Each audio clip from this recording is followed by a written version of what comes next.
नमस्कार, Mandawa news update में आपका स्वागत है। मैं हूं दर्शिल शर्मा। आप देख रहे हैं मंडावा न्यूज़ अपडेट का ये crime show the red show. आज की इस स्टोरी में हम बात करने वाले हैं एक हेलो के बारे में।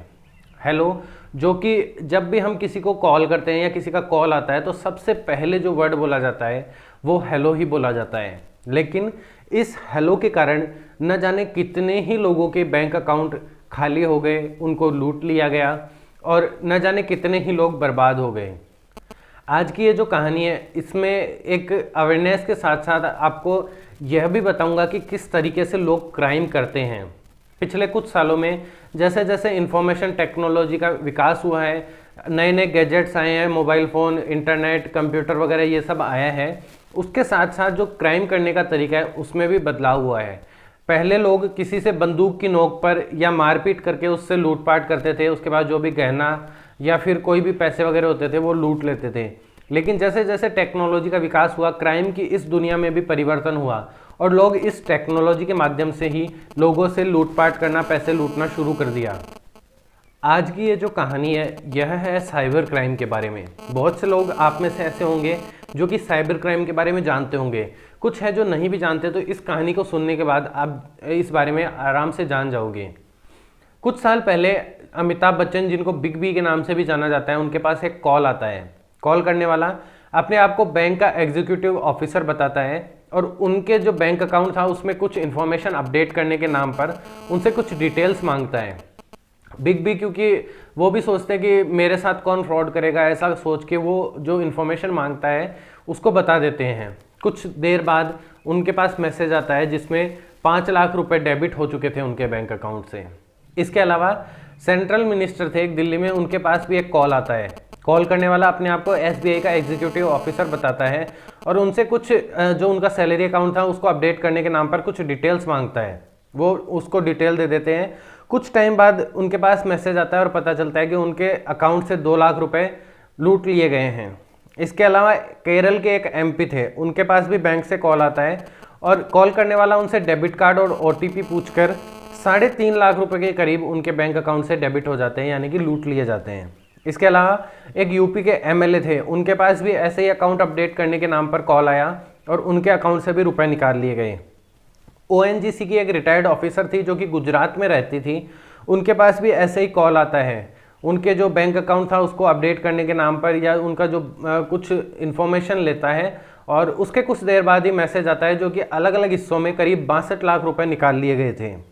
एक कस्टम का सीनियर ऑफिसर थे, उनके पास भी एक ऐसा ही कॉल आता है और किसी पुराने कंसाइनमेंट के बारे में बात करते हैं और बताते हैं कि एक नया कंसाइनमेंट वगैरह पार्सल आने वाला है, तो उसकी एवज में आपको कुछ रुपए देने हैं। तो वो 11 लाख रुपए के करीब जमा कर देते हैं, लेकिन ना तो वो पार्सल कभी आया ना उनको वो पैसे कभी मिले।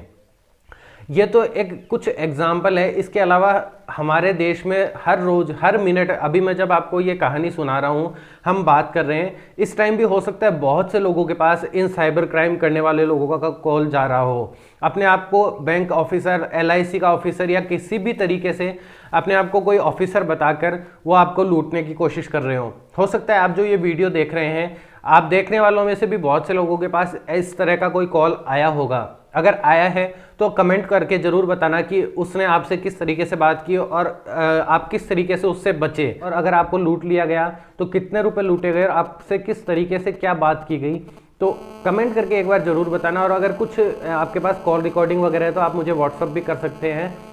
तो चलिए फिर करते हैं इस कहानी की शुरुआत। इंडिया में जो साइबर क्राइम होता है उनमें 80% से ज़्यादा साइबर क्राइम हमारे भारत के ही एक राज्य के एक ज़िले के छोटे से गांव से होता है। यानी कि वो लगभग एक ज़िला है, वहाँ पे 150 के करीब गांव है, लेकिन उनमें भी एक गांव है जो कि सबसे मेन है उनमें, जहाँ से ये पूरा नेटवर्क कंट्रोल किया जाता है और उसको ही सबसे ज़्यादा जो साइबर क्राइम होते हैं उनका गढ़ माना जाता है एक तरीके से। और शायद ही इंडिया के किसी स्टेट की, कोई 2-4 स्टेट को छोड़ दे तो उसके अलावा शायद ही कोई ऐसी पुलिस होगी जो वहाँ जाकर नहीं आई हो, क्योंकि हमारे देश में साइबर क्राइम से रिलेटेड कोई ऐसा सख्त कानून नहीं है। इसलिए अगर पुलिस जाती भी है, उनको क्रिमिनल्स को पकड़ के भी लेके आती है, तो कुछ ही दिनों में उनको जमानत मिल जाती है, क्योंकि ऐसा कोई सख्त कानून नहीं है। इसके अलावा आजकल तो कुछ ऐसी खबरें भी आती है कि जब पुलिस वहाँ पे उनको पकड़ने जाती है तो उनके पुलिस के साथ भी मारपीट की जाती है और पुलिस को बेरंग वापस लौटना पड़ता है। जहाँ तक मुझे पता है बहुत से केस ऐसे हैं, यानी कि आई थिंक 90% केस ऐसे होंगे जिनमें या तो उन लोगों को गिरफ्तार ही नहीं किया जाता, और अगर गिरफ्तार कर लिया जाता है जिन लोगों की पैसे लूटे गए हैं उनको आई थिंक कभी रुपए मिले ही नहीं होंगे। कोई बहुत कम ऐसे लोग होंगे जिनको मिले होंगे। इंडिया का एक स्टेट है झारखंड। झारखंड में एक जिला है जामताड़ा। जामताड़ा में जो पूरा जिला है इसमें करीब 150 या 160 के करीब गांव है। इन गांवों में भी एक गांव है जो इस पूरे साइबर क्राइम को लीड करता है, उस गांव का नाम है करमाटांड गांव।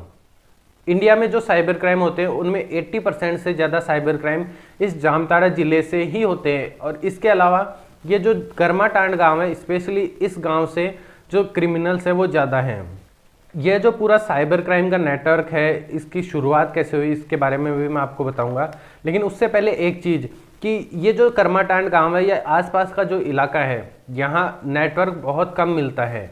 इसके अलावा जो बिजली है वो भी 5 घंटे ही आती है, और इन 5 घंटों में जो सबसे मेन काम होता है वो होता है फ़ोन चार्ज करने का, क्योंकि इन 5 घंटों में फ़ोन चार्ज करने के बाद आगे के 19 घंटों का काम इसी चार्जिंग से किया जाता है। इन गाँवों के लोग देश के अन्य हिस्सों में बैठे लोगों से अलग अलग जगह पर कॉल करके उनसे ठगी करते हैं और अपनी ठगी का शिकार बनाते हैं। ये जो गांव है, जो पूरा जिला है, इसमें हिंदुस्तान के लगभग सभी स्टेट की पुलिस कभी ना कभी यहाँ पे क्रिमिनल्स को पकड़ने गई है, और स्टेट की ही नहीं लगभग हर जिले की पुलिस यहाँ पे गई होगी।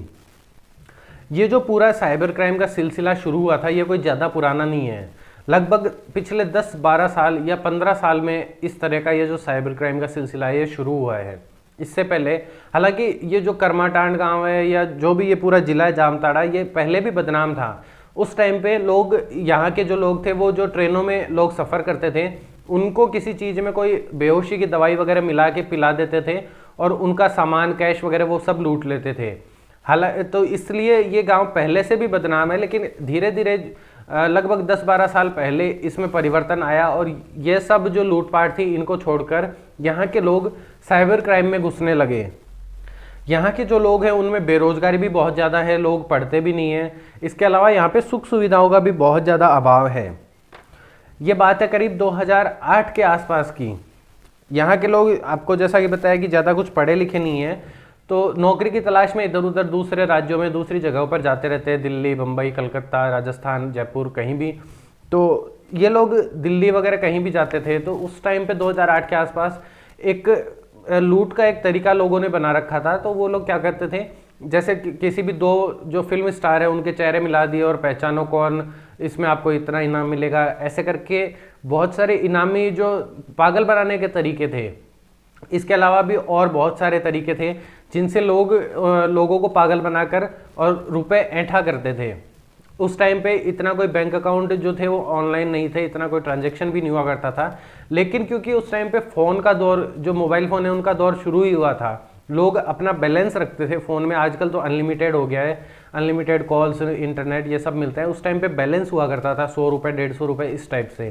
तो ये लोग क्या करते थे, धीरे धीरे करके उनके अकाउंट से कभी 20 रुपये, कभी 50 रुपये, ऐसे अलग अलग जगह से निकालते थे। तो जो जिन लोगों के अकाउंट से निकलता था उनके लिए तो वो एक तरह से छोटी रकम होती थी, और पुलिस में अगर वो कंप्लेन भी करते थे, पहले तो करते ही नहीं थे, अगर करते भी थे तो पुलिस भी इस बारे में कोई ज़्यादा एक्शन नहीं लेती थी, तो वो लोग बच जाते थे। और ऐसे छोटी छोटी रकम करके उनके पास एक बड़ी अमाउंट इकट्ठा हो जाती थी। ये जो पूरा जामताड़ा जिला है, यहाँ के जो गाँव हैं, वहाँ पे उस टाइम पे बहुत ही कच्चे मकान हुआ करते थे, पक्के मकान तो बहुत कम हुआ करते थे। लेकिन जब से उन लोगों ने ये साइबर क्राइम की दुनिया में कदम रखा, धीरे धीरे वहाँ की तस्वीर बदलने लगेगी। अब वहाँ पे कच्चे मकान हटकर पक्के मकान बन गए हैं, और यही नहीं, पक्के मकान ही नहीं, 2-2, 3-3 मंजिल के मकान बने हैं। लोगों के पास बड़ी बड़ी SUV गाड़ियाँ हैं। उनमें से बहुत से लोगों को तो इन गाड़ियों का नाम तक नहीं पता होता है, लेकिन जैसा कि वो लूट का पैसा है, बहुत ज़्यादा पैसा हो जाता है, तो वो खरीद कर ले आते हैं, अपने सुख सुविधाओं पर खर्च करते हैं। पक्के मकान है, AC कूलर है, गाड़ियाँ हैं, सब कुछ है उनके पास। तो ये तस्वीर पिछले कुछ सालों में धीरे धीरे बदली है। हालांकि जब 2008 के आसपास उन्होंने ये सब स्टार्ट किया था, तो जो कुछ लड़के दिल्ली आए थे वहाँ से उन्होंने ये सब करना सीखा था। लेकिन उनके सामने सबसे मेन प्रॉब्लम ये थी कि जो बैंक एग्जीक्यूटिव या जो भी ऑफिसर्स वगैरह होते थे, बैंक से जो कॉल आता था, तो वो लोग, मेन पॉइंट ये था कि वो लोग इंग्लिश में बात किया करते थे। और ये लोग थे, ये जैसा कि मैंने आपको बताया कि ये अशिक्षित थे, कम पढ़े लिखे थे, तो इसलिए इनके सामने ये एक मेन प्रॉब्लम थी कि वो इंग्लिश में बोलना नहीं जानते थे। इसके अलावा जो उनका लहजा होता है बोलने का, वो भी अलग होता था।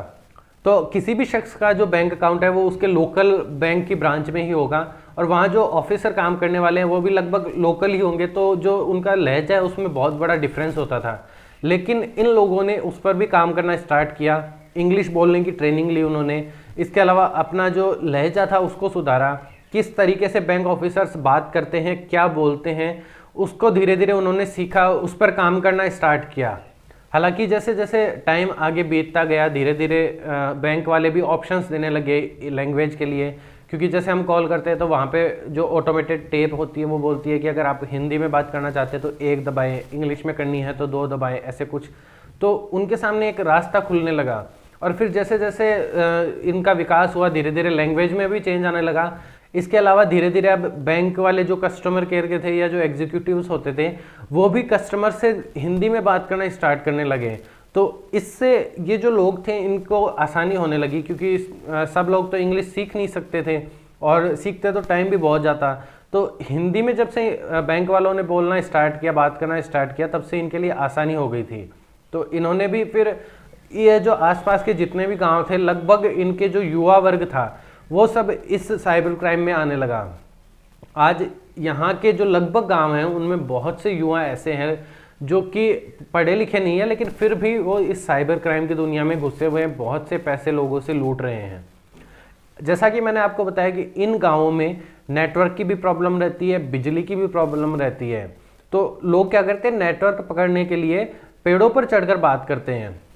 और इसके अलावा इनका जो ये ठगी करने का एक पूरा नेटवर्क होता है, एक तरीका होता है। एक शख्स है वो कॉल पर बात करता है और सामने वाले से डिटेल लेता है, दूसरा उसके पास बैठा अपने सिस्टम पर वहाँ पे उसकी डिटेल्स भरता है और पैसे ट्रांसफ़र कर लेता है। जैसे ही पैसे ट्रांसफ़र होते हैं, एक तीसरा बंदा होता है जो पहले से एटीएम या बैंक में होता है, जैसे ही पैसे ट्रांसफ़र होते हैं वो उन रुपयों को निकलवा लेता है। ऐसे इस तरीके से पूरा सिस्टमेटिक तौर पर नेटवर्क बना के ये लोग काम करते हैं।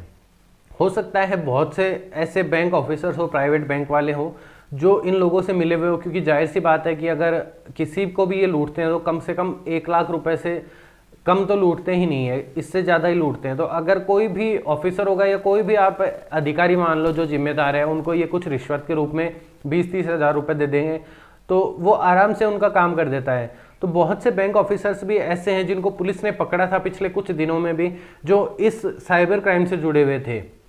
इसके अलावा कुछ ऐसे अकाउंट्स होते हैं जो कि बंद पड़े होते हैं, उनकी डिटेल भी बैंक ऑफिसर्स इन लोगों को प्रोवाइड करवा देते हैं, जिनके बदले में उनको कुछ पैसे मिल जाते हैं। तो उसके द्वारा भी ये लोग साइबर क्राइम को अंजाम देते हैं। अब तक करोड़ों ऐसे लोग होंगे जो इस साइबर क्राइम का शिकार हो चुके होंगे। अभी जब यूक्रेन और रूस का युद्ध शुरू हुआ था, उस टाइम पर भी रशिया ने यूक्रेन पर साइबर अटैक किया था। हालांकि वो उनकी वेबसाइट्स और जो अदर ऑफिशियल्स, गवर्नमेंट के जो वेबसाइट्स वगैरह थे उनको हैक कर रहे थे, तो साइबर क्राइम में ये भी शामिल है। लेकिन आज हम जो साइबर क्राइम की मदद से, टेक्नोलॉजी की मदद से जो पैसों की लूट होती है उसके बारे में बात कर रहे हैं। बाकी साइबर क्राइम में बहुत सारी चीज़ें शामिल होती है। इसमें ईमेल में कुछ गलत लिंक भेज के, या कोई ऐसा सॉफ्टवेयर होता है जो कि हिडन रहता है लेकिन आपके फ़ोन की, आपके सिस्टम की पूरी इन्फॉर्मेशन उन तक पहुंचा देता है, आपके सिस्टम को हैक करके। या फिर जो एटीएम क्लोनिंग है, पिछले दिनों में एटीएम क्लोनिंग भी बहुत ज़्यादा प्रचलित हुआ था। इस तरह से लोग क्राइम कर रहे थे। आप जब भी एटीएम में जाते थे वहाँ पे आपके एटीएम कार्ड का क्लोन बना के रख लेते थे, पिन को पता लगा लेते थे। इसके अलावा भी बहुत सारे तरीके जिनसे लोग साइबर क्राइम कर रहे हैं। हालांकि धीरे धीरे लोगों में अवेयरनेस आ रही है, लेकिन फिर भी बहुत से लोग हैं जिनको इस बारे में पता नहीं चलता है, और कुछ तो ऐसे जिनको इस बारे में अवेयरनेस है लेकिन फिर भी जो कॉल करते हैं जब ये क्राइम करने वाले, तो वो इस तरीके से उनको बातों में उलझाते हैं कि वो खुद भी नहीं समझ पाते हैं। कई बैंक ऑफिसर्स भी ऐसे हैं जिनके पास इस तरीके के कॉल आए, पुलिस वालों के पास भी कॉल आए, जो आर्मी ऑफिसर्स हैं उनके पास भी इस तरीके से कॉल आते हैं, उनको भी लूटा जाता है। अगर आपके पास भी इस तरीके का कोई कॉल आया है और आपके पास उसकी रिकॉर्डिंग है तो मेरे को व्हाट्सएप पे प्लीज़ प्रोवाइड ज़रूर करवाना, जिससे कि मैं और लोगों को भी इस बारे में सुना सकूँ और अवेयर कर सकूँ, उनको भी ऐसे पता चल सके कि वो किस तरीके से बात करते हैं, कैसे सामने वाले को अपनी बातों में उलझाकर उससे डिटेल लेकर उसका बैंक अकाउंट खाली कर सकते हैं। तो अगर आपके पास कोई ऑडियो है जो कॉल रिकॉर्डिंग है वो है तो मुझे व्हाट्सएप पे ज़रूर प्रोवाइड करवाना। अब आपके मन में ये बात होगी कि जो हमारी जुडिशरी है या फिर लॉ एंड ऑर्डर जो मेंटेन करती है गवर्नमेंट है, वो इस बारे में एक्शन क्यों नहीं ले रही है कि जब इतने बड़े स्तर पर ये क्राइम हो रहा है तो इसको रोका जाए या इसके लिए कोई कानून बनाया जाए। हमारा कानून इतना ढीला है कि लोग, ये जो क्रिमिनल्स है, ये जब पुलिस इनको पकड़ के लाती है तो एक आधे दिन में ही छुट के वापस अपने काम में लग जाते हैं। बहुत से लोग ऐसे हैं जो कि जमानत पर छुटकर फिर से इसी काम में लगे हुए हैं, लोगों को लूट रहे हैं। जो गरीब लोग हैं वो पाई करके पैसा जमा करते हैं अपने बैंक अकाउंट में, लेकिन ये लोग उनको लूटकर उनकी जीवन भर की पूंजी लूट लेते हैं। हालांकि झारखंड हाई कोर्ट ने स्वतः संज्ञान लेते हुए एक कमेटी बनाई थी, जो कि जस्टिस AB सिंह की जो निगरानी में एक कमेटी बनाई गई, एकेडमी बनाई गई, जो इस साइबर क्राइम के बारे में पूरी रिसर्च करना, इसके बारे में इंफॉर्मेशन जुटाने के लिए बनाई गई थी। इसके लिए नेशनल लॉ कॉलेज के स्टूडेंट्स को भी लिया गया था और कुछ एक्सपर्ट्स को भी इस कमेटी में शामिल किया गया था। इसके बाद इस कमेटी की शायद रिपोर्ट आ चुकी है। अगर कुछ अपडेट होगा, जो रिपोर्ट है उसके बारे में मुझे नहीं पता है, मैं उसको देख के आप तक वो अपडेट ज़रूर पहुंचाऊंगा। हालांकि इतना ज़रूर है कि इसके बारे में कोई सख्त कानून बनाया जाना चाहिए, क्योंकि मैंने बहुत सी बार ऐसे देखा है कि अगर कोई इस तरीके से लूट जाता है, साइबर क्राइम का शिकार हो जाता है, तो कई बार ऐसा होता है कि वो भी फिर ऐसा बदला लेने की भावना से बोल सकते हैं, या ऐसा सोचकर कि ये जो क्राइम है इसमें कोई सज़ा नहीं है, बहुत ढीला कानून है, तो वो भी उसमें लिप्त हो जाते हैं। तो मुझे लगता है कि इस बारे में सख्त कानून बनाया जाना चाहिए। इस बारे में आपकी क्या राय है, कमेंट करके ज़रूर बताना। तो आज की स्टोरी में इतना ही। मैंने आपको साइबर क्राइम के बारे में बताया, किस तरीके से ये होता है। झारखंड का जो एक जामताड़ा ज़िला है, वहाँ के जो गांव है, वहाँ से ये सारा काम ऑपरेट किया जाता है। तो आज की कहानी में इतना ही। मिलते हैं अगले वीडियो में एक नई कहानी के साथ, एक नई इंटरेस्टिंग स्टोरी के साथ। तब तक के लिए जय हिंद, जय भारत, नमस्कार।